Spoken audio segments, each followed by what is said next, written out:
আসসালামু আলাইকুম everyone, welcome back to my channel. তো আশা করছি সবাই ভালো আছেন, সুস্থ আছেন।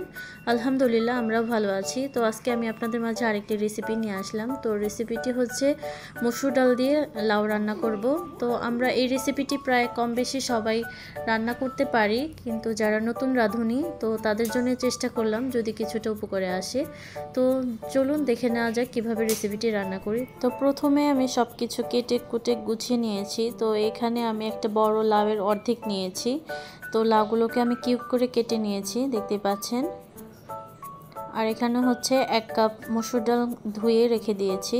তো ফোড়নের জন্য আমি 2টি তেজপাতা আর 2টি শুকনো মরিচ নিয়েছি। আর এখানে সব ধরনের মশলা নিয়েছি, সেটা আমি একটু পরে বলে দিব কোনটা কতটুকু পরিমাণ নিয়েছি। আর একটা হচ্ছে টমেটো কেটে নিয়েছি, হাফ কাপ পরিমাণ হচ্ছে পেঁয়াজ কুচি, আর 6 থেকে 7টি কাঁচামরিচ কেটে নিয়েছি। তো চুলাতে আমি একটি কড়াই বসিয়ে গরম করে নিয়েছি। তো এর মধ্যে আমি হাফ কাপ তেল দিয়ে দিলাম। তো তেলটা গরম হয়ে গেলে এর মধ্যে ফোড়ন দিয়ে দিলাম তেজপাতা আর শুকনো মরিচ। তো এটাকে হালকা ভেজে নিয়ে তো হাফ কাপ পরিমাণ এখন পেঁয়াজ কুচি দিয়ে দিলাম। তো এটাকে হালকা বাদামি কালার করে ভেজে নেব।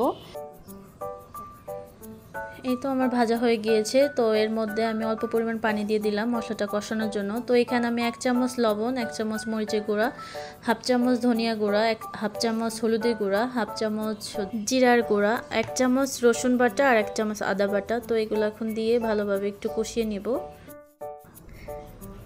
এই তো আমার কষানো হয়ে গিয়েছে। তো এর মধ্যে ধুয়ে রাখা আমি মসুর ডালটাকে দিয়ে দিলাম। তো মশলার সাথে এখন মসুর ডালটাকে ভালোভাবে মিশিয়ে নিব। আর মসুর ডালটাকে কষানোর জন্য হালকা পরিমাণ পানি দিয়ে দিলাম। তো এই তো আমার হচ্ছে মসুর ডালটা কষানো হয়ে গিয়েছে। তো এখানে ধুয়ে রাখা লাউগুলো আমি দিয়ে দিব। তো এখন লাউগুলো মসুর ডালের সাথে ভালোভাবে মিশিয়ে নিয়ে কষিয়ে নেব। তো এই মুহূর্তে চুলার আঁচটা আমি মিডিয়াম আঁচে রেখে 5 থেকে 7 মিনিটের জন্য কষিয়ে নেব। তো এখানে কোনো পানি অ্যাড করব না, লাউ থেকে যে পানিটা উঠবে সেটা দিয়ে আমি কষিয়ে নেব। এই তো আমার কষানো হয়ে গিয়েছে। তো এখানে আমি 2 কাপ পরিমাণ পানি দিয়ে দিলাম ঝোলের জন্য, যেন লাউটা সিদ্ধ হয়। তো এখন পানিটা ভালোভাবে মিশিয়ে নিব লাউয়ের সাথে। তো এই মুহূর্তে কেটে রাখা আমি টমেটোগুলো দিয়ে দিলাম উপর দিয়ে।